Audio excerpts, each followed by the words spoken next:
भारताच्या अमृत महोत्सवानिमित्त हे वर्ष ब्रह्माकुमारी विद्यालय 2022 आणि 2023 हे संपूर्ण वर्षभर ब्रह्माकुमारी विद्यालय भारताच्या अमृत महोत्सवापासून स्वर्णिम भारताकडे या थीमच्या अंतर्गत वर्षभरात अनेक कार्यक्रम घेतले जात आहेत। आज या कार्यक्रमांमध्ये आपल्याकडे विशेष मार्गदर्शन करण्यासाठी डॉक्टर सुधाताई कांकरियाजी पण आलेले आहेत। आजचा टॉपिक असणाऱ्या कार्यक्रमाचा बेटी बचाओ बेटी पढ़ाओ और सशक्त बनाओ या विषयावर आज विशेष मार्गदर्शन केलं जाणार आहे।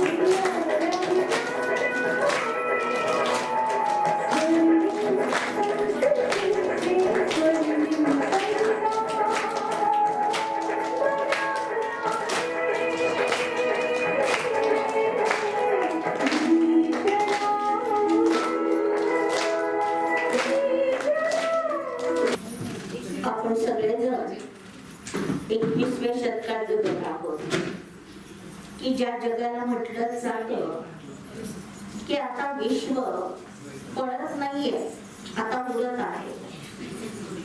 म्हणजे आज विज्ञानाने खूप काही प्रगती केलेली आहे, तरी देखील अजूनही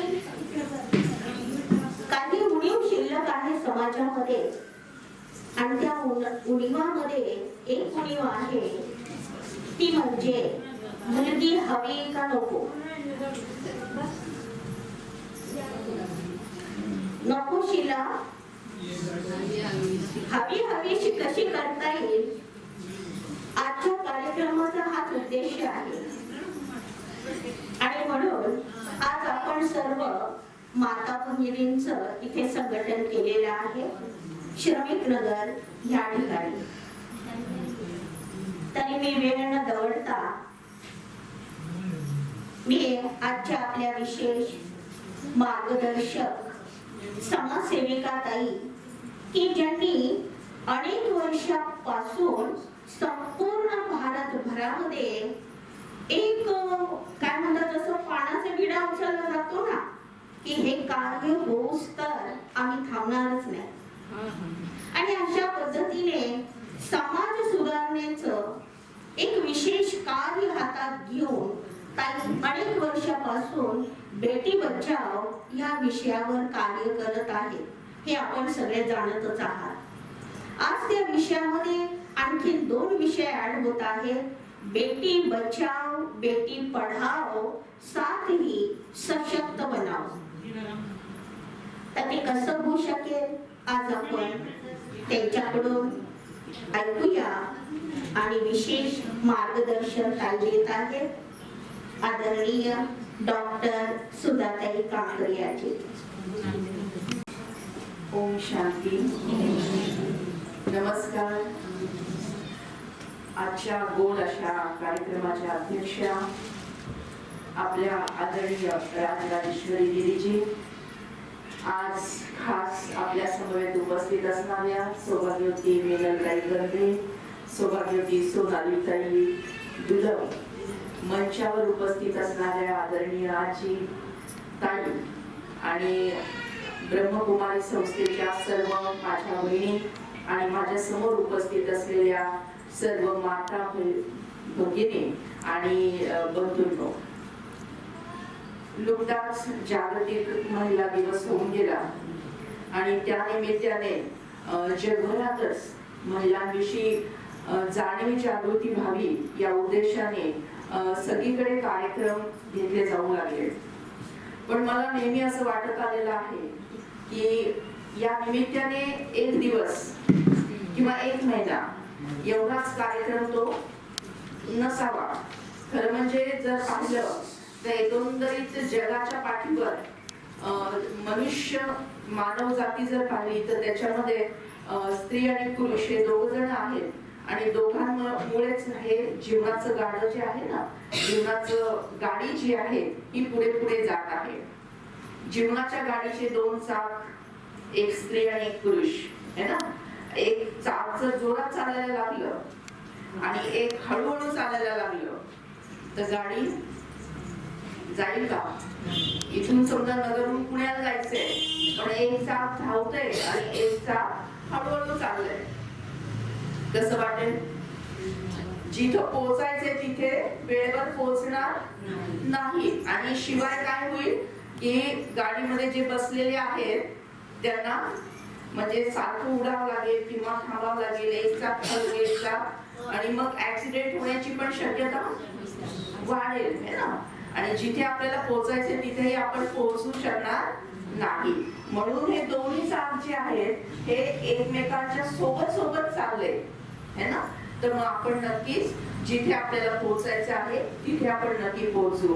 दुसरी आणखीन गोष्ट म्हणजे अशी की समजा है ना आपलं जे उद्दिष्ट आहे, जीवनाचं उद्दिष्ट आहे तिथपर्यंत जर आपल्याला पोहोचायचं असेल, आपल्या मनात जर काही संकल्प असेल तो सिद्ध जर आपल्याला करायचा असेल तर दोन्ही चाकांनी जर एकमेकांना स्पीडअप केलं, एकमेकांना जर गती दिली, एकमेकांना जर ऊर्जा दिली, एनर्जी दिली तर दोन्ही चाक फास्ट फास्ट पुढे जातील आणि मग त्याच्यानंतर आपण बरोबर जिथे आपल्याला पोहोचायचं आहे तिथे वेळेवर किंवा वेळेच्या आधी सुद्धा पोहोचू.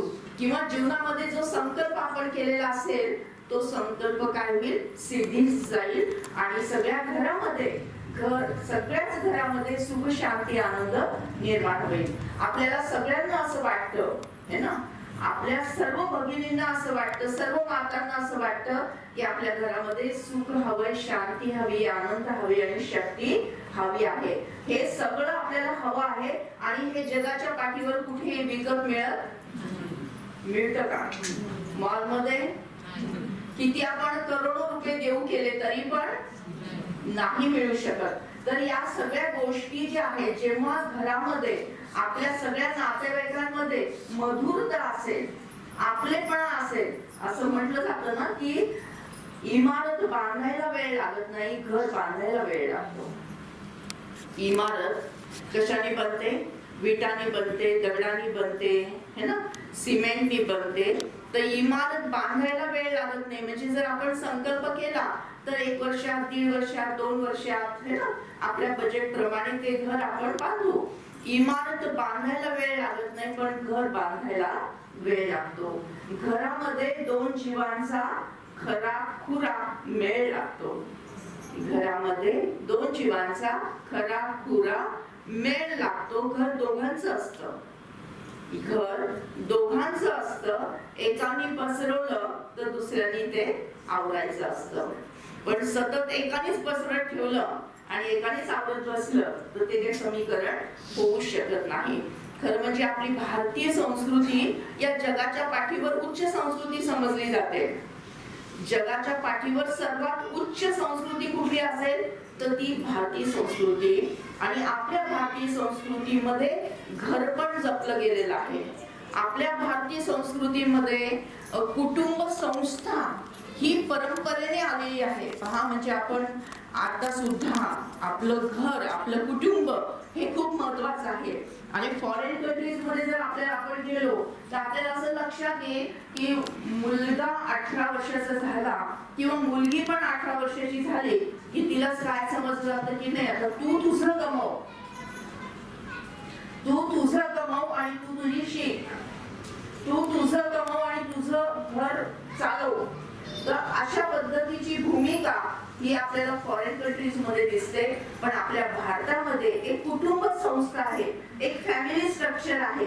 आई वडील आहे, भाऊ बहीण आहेत, आजी आजोबा आहेत आणि या सगळ्यांचं मिळून एक कुटुंब बनतं. आणि हे कुटुंब हेच आपलं शक्तिस्थान आहे, कुटुंब हेच आपलं शांती स्थान सुद्धा आहे.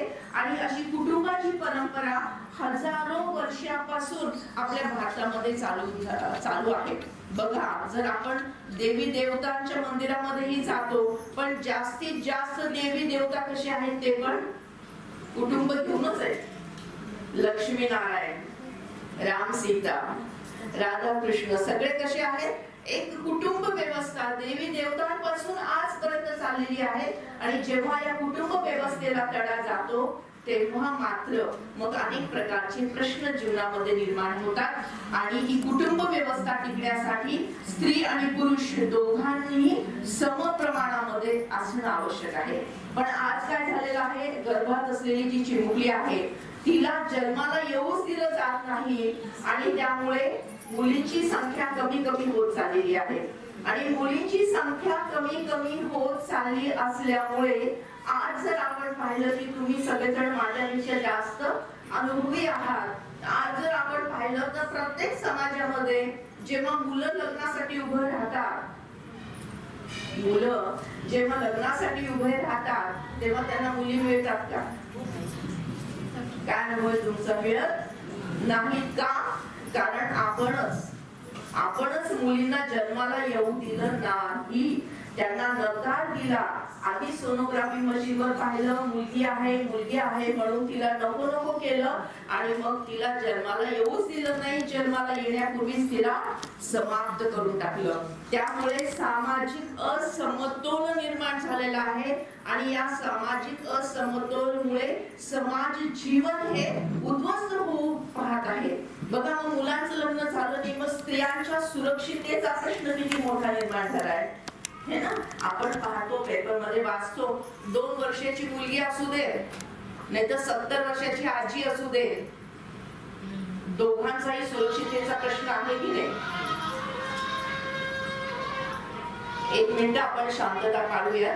सिग्नल आलेला आहे. आपण सगळेजण या विद्यालयात येत आहे ना, ताठ बसा. गाणं जोपर्यंत चालू आहे तोपर्यंत ताठ बसा, अलगद डोळे बंद करा. परमपिता परमात्माने अवतरित होऊन आपल्याला एक खूप मोठं गुह्य रहस्य सांगितलेले आहे ना, की बेटी बचाओ बेटी पढाओ सशक्त बनाओ. याचा मूल मंत्र जो आहे तो परमात्माने येऊन सांगितलेला आहे. तो असा सांगितलेला आहे की प्रत्येक व्यक्ती ही 2 गोष्टींनी मिळून बनलेली आहे. एक म्हणजे जे दिसतंय ते शरीर, आणि दुसरं म्हणजे जे दिसत नाही पण ते शरीराला चालवतं ते म्हणजे प्राण, है ना. जर शरीरातून प्राण निघून गेला तर त्याला आपण काय म्हणतो? काय म्हणतो? मृत्यू म्हणतो ना, मृत्यू म्हणतो. मग जर कोणाचा मृत्यू झाला तर तो उठून बसू शकतो का? जेवण करू शकतो का? श्वास घेऊ शकतो का? डोळे उघडून पाहू शकतो का? कानाने ऐकू शकतो का? मुखाने बोलू शकतो का? नाही, काहीच करू शकत नाही. कारण त्याला या शरीराला चालवणारी जी शक्ती आहे, कुठली शक्ती? जी प्राण आहे, ती जर निघून गेली तर शरीराला काही अर्थ नाही. तर साक्षात ईश्वराने, साक्षात परमेश्वराने इथे अवतरित होऊन आपल्याला ज्ञान दिलंय, सत्येश्वरी ज्ञान दिलेलं आहे की प्रत्येक व्यक्ती 2 गोष्टीने मिळून बनलेली आहे, हे शरीर आणि प्राण. हे शरीर जे आहे हे आपल्या कपड्याप्रमाणे आहे, वस्त्राप्रमाणे आहे. आणि आणखीन एक गोष्ट त्याने सांगितली की प्रत्येक प्राण जो आहे त्याला आध्यात्मिक भाषेमध्ये आत्मा असं म्हटलं जातं. आणि हा जो आत्मा आहे हा अजर, अमर, अविनाशी आहे, म्हणजे त्याला काही मृत्यू नाही. आणि असंही सांगितलेलं आहे की प्रत्येक जन्मामध्ये हा आत्मा हे शरीर रूपी वस्त्र जे आहे ना तो बदलतो. मग जेव्हा आत्मा स्त्रीच्या शरीरात प्रवेश करतो तेव्हा तिला स्त्री म्हटलं जातं, आणि तोच आत्मा तो स्त्रीचं शरीर सोडून दिलं आणि दुसऱ्या वेळेस पुरुषाच्या शरीरामध्ये प्रवेश केलं तर त्याला काय म्हटलं जातं? पुरुष. मग आत्मा तर एकच आहे, पण जेव्हा ती स्त्रीच्या शरीरात प्रवेश करते तेव्हा ती स्त्री म्हटली जाते, आणि जेव्हा पुरुषाच्या शरीरामध्ये प्रवेश केली जाते तेव्हा त्याला पुरुष म्हटलं जातं. याचा अर्थ काय आहे? स्त्री आणि पुरुष वेगळे नाही, ते एकच आहेत, एकच एनर्जी आहे. पण जसं आपण कपडे बदलतो तसे हे कपडे आपण परिधान केलेले आहेत आणि काही काळापुरते हे कपडे घालून आपण आपलं जीवन हे जगत असतो. मग असं जेव्हा ज्ञान आपल्याला मिळतं, जे सत्य ईश्वरी ज्ञान आहे, आणि मी एक डॉक्टर आहे आणि याच्यावर झालेले रिसर्च मी सगळे वाचलेले आहेत, आणि ते रिसर्च म्हणजे काय की अमेरिकेमध्ये डॉक्टर रेमंड मुडी नावाचे मोठे डॉक्टर आहेत. त्यांनी काय केलं की पास्ट लाईफ रिग्रेशन मध्ये घेऊन गेले, आउट ऑफ बॉडी एक्सपिरियन्स हा पण रिसर्च केला, आणि साधा सुद्धा रिसर्चने किती पेशंट वर केला माहितीये? 1 लाखापेक्षा जास्त पेशंट वर हा रिसर्च केला, आणि सिद्धांत आपल्या समोर ठेवला की प्रत्येक व्यक्ती ही प्राण आहे आणि शरीर कपड्याप्रमाणे ती बदलत राहत असते. त्यामुळे स्त्री आणि पुरुष हे वेगळे नाही, परंतु परंपरेने काही काळापासून, म्हणजे जेव्हा हे अनाचार दुराचार पापाचार सुरू झालंय, जेव्हापासून पुरुष प्रधान संस्कृती निर्माण झाली तेव्हापासून ही स्त्रीला काय केलं गेलेलं आहे? दुय्यम स्थान दिलं गेलेलं आहे. एवढा त्याचा अतिरेक झाला की गर्भात असताना सुद्धा तिला येण्यापूर्वीच तिला काय केलं गेले? मारून टाकलं गेलेलं आहे. म्हणजे विज्ञानही पुढे आलं, सोनोग्राफीचं मशीन आलं, पण सोनोग्राफी मशीन हे काय ठरायला हवं होतं? एक उपचाराचं साधन ठरायला हवं होतं, पण ते शाप सारखं काम करायला लागलं, आणि मुलगा आहे का मुलगी आहे हे समजून घ्यायला लागले लोक, आणि नकोच मग ती जन्माला येण्यापूर्वीच तिला मारून टाकलं गेलं. म्हणजे विज्ञानाने सुद्धा कशासाठी, विज्ञानाचा उपयोग पण कशासाठी झाला? तिचा नाश करण्यासाठी झाला.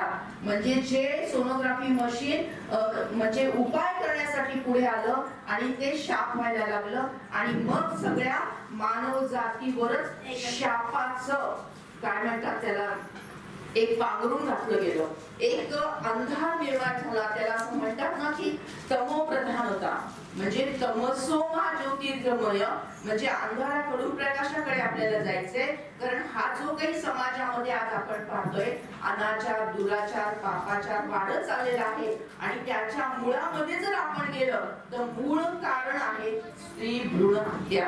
आणि जेव्हा ही स्त्री भ्रूण हत्या बंद होईल आणि जेव्हा मुलींची संख्या वाढायला लागेल, जेव्हा स्त्री आणि पुरुष हे समान पातळीवर यायला लागतील, जेव्हा घरामध्ये परस्पर सगळ्यांना एकमेकांना आदर सन्मान प्रेम दिला जाईल, मधुरता निर्माण होईल, आणि तेव्हाच या जगामध्ये परत एकदा सोन्याचा धूर निघला जाईल. आता सुवर्ण दीदीने आपल्याला सांगितलं की हा जो प्रोजेक्ट आहे हा कशाच्या अंडर आहे की आझादी के अमृत महोत्सव से स्वर्णिम भारत की ओर. म्हणजे आपल्याला स्वातंत्र्य मिळालं आपल्या भारत देशाला 75 वर्ष झाली, परंतु तरी पण स्वराज्य मिळालंय, देशाला स्वराज्य मिळालंय, पण त्याचं सुराज्य झालेलं नाही. झाले का? नाही. आज प्रत्येक घरामध्ये काही ना काही प्रश्न आहेच.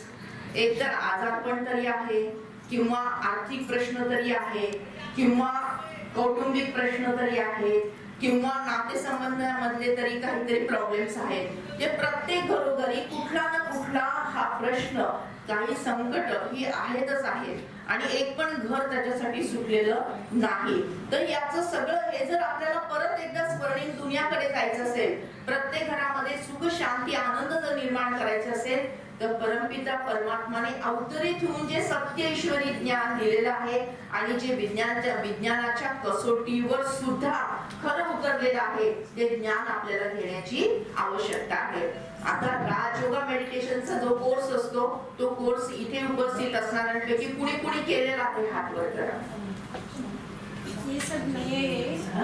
अरे कुणीच केलेला नाही. ओके, मी केलेला आहे. मात्र मी या पाठशाळेची स्टुडंट आहे, विद्यार्थिनी आहे. तसं तुम्हाला सुद्धा हा कोर्स करता येईल, आणि आपल्या आपल्याला स्वराज्य तर मिळालंय, पण सुराज्याकडे कसं जायचं या सगळ्या गोष्टी आपल्याला याच्यामध्ये समजून सांगितले जातील. 7 दिवसाच्या कोर्स मध्ये रोज 1 तास इथे दीदी आपल्याला सगळ्या गोष्टी व्यवस्थित समजून सांगणार आहेत. आणि जेव्हा हे आपण नीट लक्षात घेऊ, समजून घेऊ, जेव्हा जीवन म्हणजे काय हे आपल्याला समजलं जाईल, जेव्हा कर्मयोग म्हणजे काय हे आपल्याला समजलं जाईल, आपल्या जीवनामध्ये येणारे जे प्रश्न आहेत, आपल्या जीवनामध्ये येणारे काही कोर्ट कचेरी असेल, आजारपण असेल, आणखी काही गोष्टी असतील, त्याचं उत्तर जिथं आपल्याला कुठेही सापडलेलं नाही आजपर्यंत, ते उत्तर इथे आपल्याला सापडेल. आणि तिथून मग आपल्या जीवनाची सुख शांतीची जी परिवर्तनाची गंगा आहे ती इथून व्हायला सुरुवात होईल. म्हणजे हे जे स्थान आपण जिथे आज इथे बसलेलो आहोत, हे काय आहे? शक्तीचं स्थान आहे आणि हे शांतीचं सुद्धा स्थान आहे. एकाच वेळेस शांती पण आहे, एकाच वेळेस शक्ती पण आहे. शक्ती कशासाठी? तर शक्ती आपल्यावर येणाऱ्या संकटाला सामना करण्यासाठी. म्हणजे आपल्याला घाबरायचं नाहीये, आपल्याला कमजोर व्हायचं नाही, तर आपल्याला शक्तिशाली होऊन आपल्याला त्याच्यावर विजय प्राप्त करायचा आहे. आणि दुसरं हे शांती स्थान सुद्धा आहे का? तर इथे आल्यानंतर आपल्याला जीवनाचा खरा अर्थ हे समजणार आहे.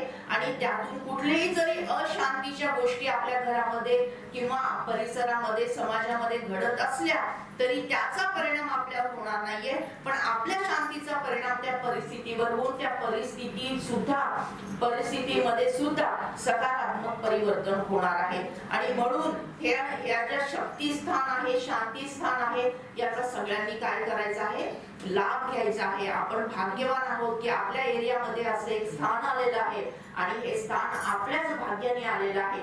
तर त्याचा भाग्याचा आपण पुरेपूर काय करायला पाहिजे? उपयोग करून घ्यायला पाहिजे. माझी एक छोटीशी कविता आहे, त्या कवितेचं नाव आहे चिमुकलीचे मनोगत. म्हणजे ही जी चिमुकली आहे, जी आईच्या पोटात आहे, जी आईच्या उदरात आहे, ती आईशी काय बोलते, असं एक छोटीशी कविता आहे आपल्या समोर मुद्दाम ठेवते. ही जी चिमुकली आहे, आईच्या पोटात आहे, आईच्या उदरात आहे, ती आपल्या आईला म्हणते की आई, तुझं बाबांचं, आजींचं, आजोबांचं बोलणं काल रात्री ऐकलं मी आई. तुम्ही सगळ्यांनी मिळून ठरवले ना की उद्या मला डॉक्टर काकांकडे घेऊन जायचंय. नको काही नको, असं करू नको ग, मला डॉक्टर काकांकडे घेऊन जाऊ नको ग आई. मी तुला कसलाही त्रास देणार नाही ग आई. ते डॉक्टर काका मोठं शस्त्र घेतील, माझ्या डोक्याच्या चिंध्या करून टाकतील ग. इवलीशे नाजूकशे कोमलशे माझे हातपाय आई तोडून टाकतील आणि जबरदस्तीने चेंदा मेंदा झालेला माझा हा शरीराचा गोळा आई उकरड्यावर फेकून देतील. कुत्री येतील, झडप घालतील, तोंडात पकडतील, गल्लीवर फिरवतील गाई. माझ्या शरीरातलं ठिपकणारं ते रक्त आई तू पाहू शकशील.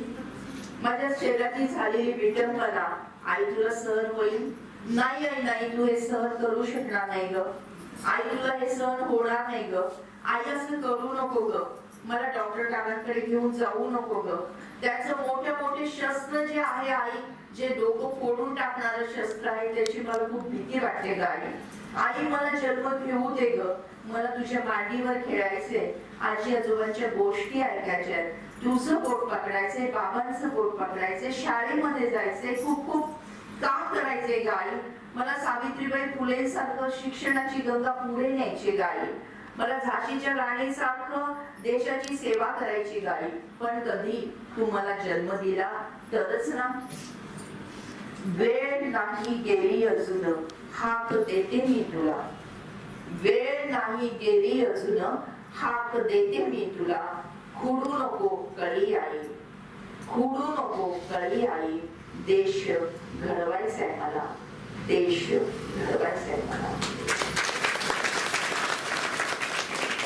अशी आकाशी हाक ही चिमुकली आपल्याला देत आहे. आपण सुद्धा सगळ्या मुलीच आहोत, आपण सुद्धा सगळ्या स्त्रियाच आहोत. जर आपला जन्म झाला नसता तर इथपर्यंत आपली वाटचाल झालीच नसते. आज मुलगी कशामध्ये कमी आहे का मला सांगा? ती शिक्षणामध्ये पुढे आहे, ती व्यवसायामध्ये पुढे आहे, ती कमाई करण्यामध्ये पुढे आहे. एकही क्षेत्र तिने सोडलं नाही की जिथे ती पुढे नाही, सगळीकडे पुढे आहे.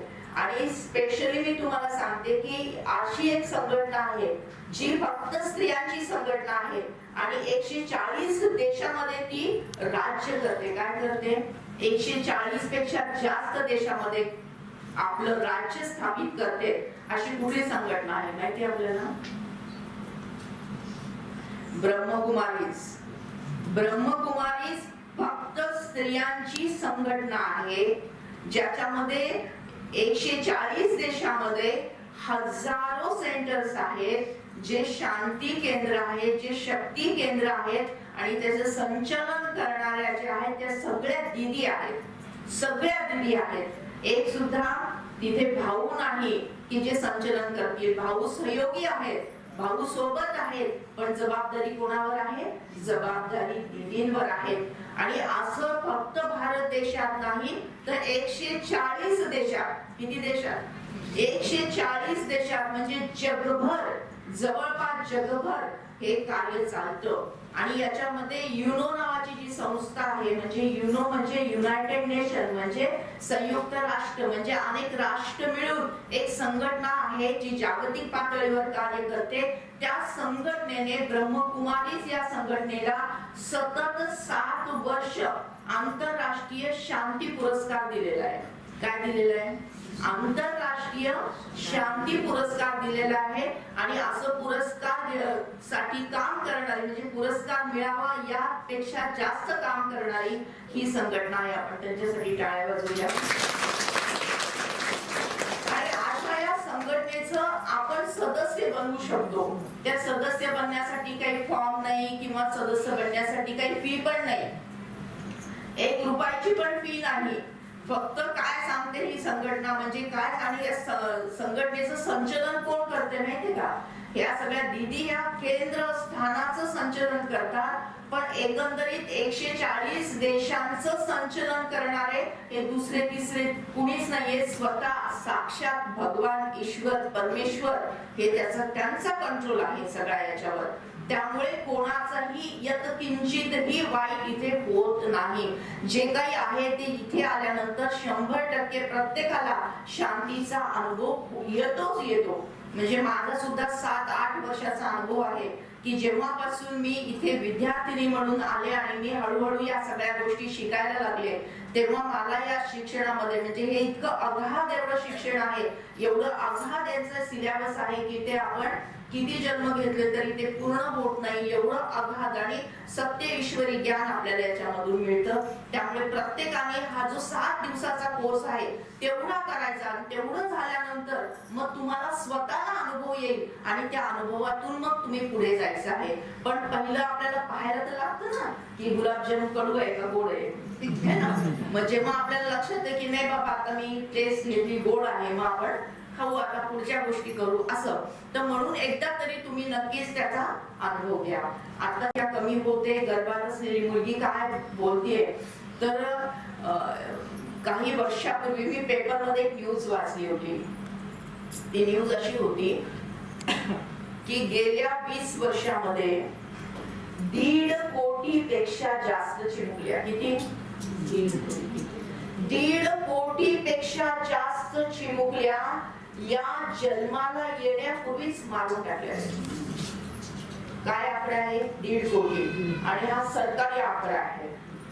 त्यामुळे त्याच्यापेक्षा दुप्पट सुद्धा झालेले असतील. म्हणजे जन्माला येण्यापूर्वीच अशा या चिमुकलीला मारून टाकलं गेलेलं आहे. बघा, आईचं उदर जे आपण म्हणतो ना, आपण इथे बसलेला मेजॉरिटी आई असणार आहे.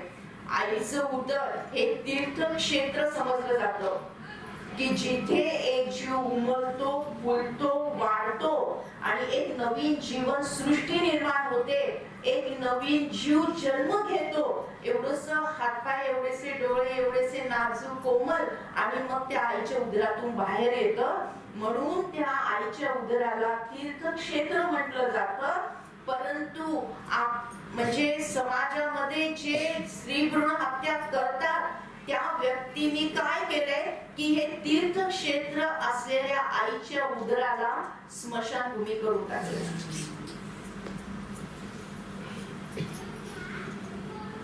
आहे की नाही?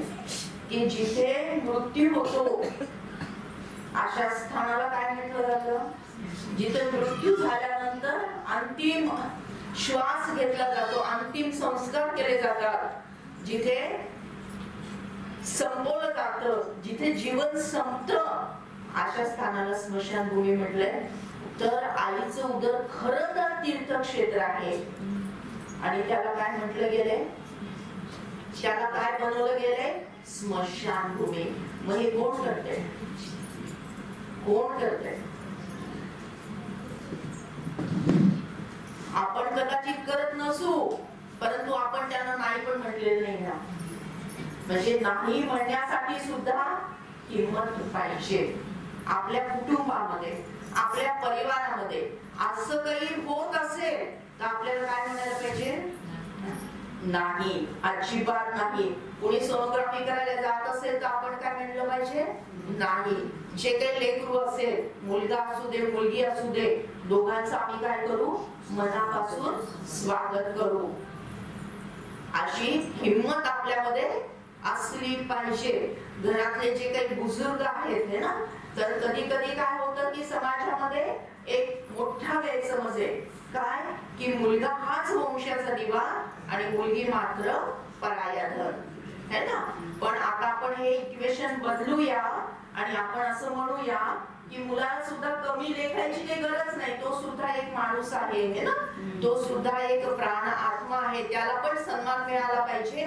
पण मुलीला सुद्धा सन्मान मिळाला पाहिजे. आपली भूमिका काय आहे, मुलीला सुद्धा सन्मान मिळाला पाहिजे. म्हणून हे वाक्य आपण बदलून कसं करूया की मुलगा वंशाचा दिवा असेल तर मुलगी वंशाची पणती आहे.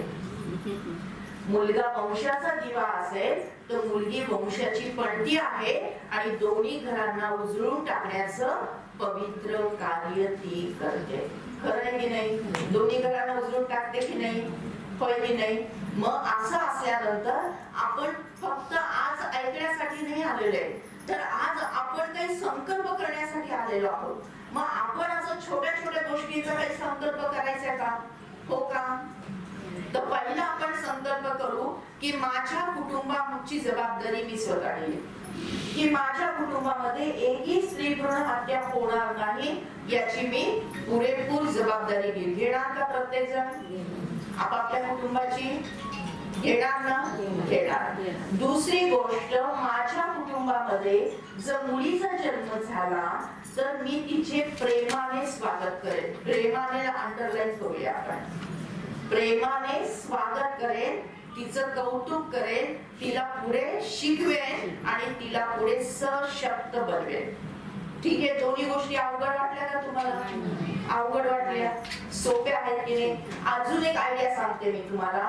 समजा आता आपलं संघटन आहे है ना, श्रमिक, काय आपलं श्रमिक नगर, हे आपलं नगर आहे आणि याच्यामध्ये जेवढे काही घर आहेत, किती घर आहेत तिथे?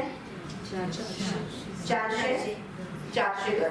400 घरामध्ये प्रत्येक दोन मोठे व्यक्ती जर पकडल्या तर 800 लोक झाले का? मोठे मोठे 800 लोक झाले. म्हणजे 800 लोक मतदान करणार. बरोबर आहे ना? 800 लोक मतदानात पात्र आहेत. ओके. मग आता आपण एक छोटासा संकल्प असा करूया, या 400 घरामध्ये, या 400 कुटुंबामध्ये जर मुलीचा जन्म झाला, जर मुलीचा जन्म झाला तर प्रत्येक व्यक्ती, मोठी व्यक्ती, प्रत्येक व्यक्ती 1-1 रुपयाचं कॉन्ट्रीब्युशन देईल. अवघड आहे का? सोपं आहे का? म्हणजे प्रत्येक घरातून 2-2 रुपये द्यावे लागतील. सोपं आहे ना? मग हे किती रुपये जमा होतील? 800 रुपये जमा होतील. ओके. त्याच्या 800 पैकी 100 रुपयामध्ये त्या मुलीचं कौतुक करू, मुलीच्या आईचं कौतुक करू, आईच्या सासूबाईंचं कौतुक करू. एक फुल, एक नारळ तर जमेल ना, एखादं झपलं तरी येईल ना. बस त्या 100 रुपयामध्ये आपण तिचं कौतुक केलं, कुटुंबाचं कौतुक केलं आणि उरलेले 700 रुपये तिच्या नावाने एक FD करू, फिक्स डिपॉझिट, ठेव पावती. तिच्या नावाने 700 रुपयाची ठेव पावती केली तर भविष्यामध्ये तिला तिचा शिक्षणासाठी उपयोग होईल, बाकी सगळ्या गोष्टीसाठी उपयोग होईल. होईल की नाही? सोपं आहे का अवघड आहे? सोपं आहे. मग कोण जबाबदारी घेणार याची? बरं, सर्वात आधी आपण हे बघूया, प्रत्येक जण 1-1 रुपये द्यायला तयार आहे ना? मी तर तयार आहे. हात आम्ही तयार आहे ना. ओके, कुठे टाळ्या बजावे. म्हणजे सर्वानुमते हा ठराव आता इथे काय झालाय, मंजूर झाला का? मंजूर झाला. मग ही जबाबदारी आपण गंदेताईंकडे द्यायची का? द्यायची का? हा, द्यायची. गंदेताईंकडे जबाबदारी देऊ. कोणाच्याही घरी मुलगी झाली की फोन करायचा गंदेताई की असं असं झालं. मग बाकी सगळं नियोजन हे गंदेताई करणार आहेत. याला म्हटलंय 1 रुपयाची जादू योजना. आपण सर्वजण स्त्री जन्माचे स्वागत करूया. कन्या जन्म आनंद सोहळा साजरा पण करूया. बदलत्या जीवनशैलीमुळे आणि वाढत्या स्त्री भ्रूण हत्येमुळे समाजात मुलींची संख्या कमी होत आहे आणि त्यामुळे सामाजिक असमतोल निर्माण झालेला आहे. आजची मुलगी गर्भात किंवा समाजात कुठेही सुरक्षित नाही हे सामाजिक चित्र सकारात्मक करायचे असेल तर घराघरात स्त्री जन्माचे स्वागत होणे आवश्यक आहे. त्या अनुषंगाने आम्ही आजच्या महिला सभेमध्ये स्त्री जन्माचे स्वागत करा बेटी बचाओ चळवळीच्या आद्य प्रवर्तक डॉक्टर सुधाकांत रिया यांच्या मार्गदर्शनाखाली आम्ही खालील ठराव घेत आहोत. आमच्या अहमदनगर वॉर्ड क्रमांक 5 जिल्हा अहमदनगर यांच्या कार्यक्षेत्रात एकही स्त्री भ्रूण हत्या होणार नाही याची आम्ही दक्षता घेऊ. जन्माला येणाऱ्या प्रत्येक नवजात बालिकेचे स्वागत आम्ही कन्या जन्म आनंद सोहळ्याने करू. आझादी के अमृत महोत्सव से स्वर्णिम भारत की ओर हा प्रोजेक्ट भारत सरकार व ब्रह्मकुमारीज यांचा असून बेटी बचाओ बेटी पढाओ सशक्त बनाओ या अंतर्गत हा ठराव घेण्यात येत आहे. या निमित्ताने डॉक्टर सुधाते कांकरिया आणि राजराजेश्वरी दिदी ब्रह्मकुमारीज अहमदनगर यांचे आम्ही अभिनंदन करीत आहोत आणि हा ठराव सर्वानुमते आपण मंजूर करूया.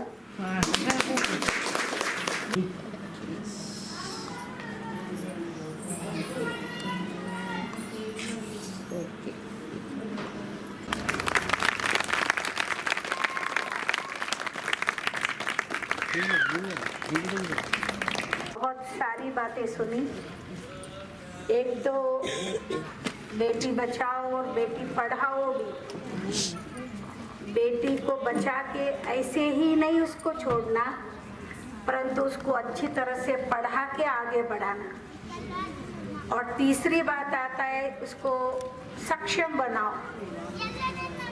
उसके लिए प्रजापिता ब्रह्मा कुमारी ईश्वरीय विश्वविद्यालय में सभी कन्याएं माताओं को पहला स्थान दिया जाता है और उसको सशक्त किया जाता है.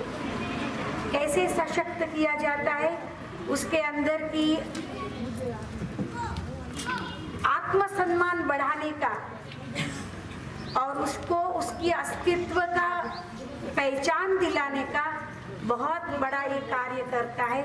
त्याचं चित्र आणायचं आहे आणि उजवा हात पुढे करायचे. सर्वांनी उजवा हात पुढे करायचे आणि सर्वांना विनंती आहे की सर्वांनी जरा उंच आवाजाने याने जोर आवाज मोठा करायचा आणि माझ्या पाठीमागे ही प्रतिज्ञा आपल्याला घ्यायची आहे. ठीक आहे ना? भारत माझा देश आहे. भारत माझा देश आहे. सारे भारतीय माझे बांधव आहेत. सारे भारतीय माझे बांधव आहेत. माझ्या या देशात स्त्री पुरुष समानता नांदावी. स्त्री पुरुष समानता नांदावी यासाठी मी सदैव प्रयत्न करेन. यासाठी सदैव प्रयत्न करेन. स्त्री एक महान शक्ती आहे. स्त्री एक महान शक्ती आहे. ती अनंत काळची माता आहे. ती अनंत काळची माता आहे. मुलगा वंशाचा दिवा असेल तर मुलगी वंशाची पणती आहे. तिचा आदर सन्मान मनापासून करणे हे माझे कर्तव्य आहे. मी स्त्री भ्रूण हत्या करणार नाही. करू देणार नाही. मी स्त्री जन्माचे स्वागत करेन. त्याविषयी जनजागृती करेन. अशी शपथ सर्वांच्या साक्षीने आम्ही घेत आहोत. हात खाली घ्यायचा आणि भारत मातेचा जय जयकार हात उंच करून उंच आवाजात करायचा आहे. भारत माता की वंदे. धन्यवाद.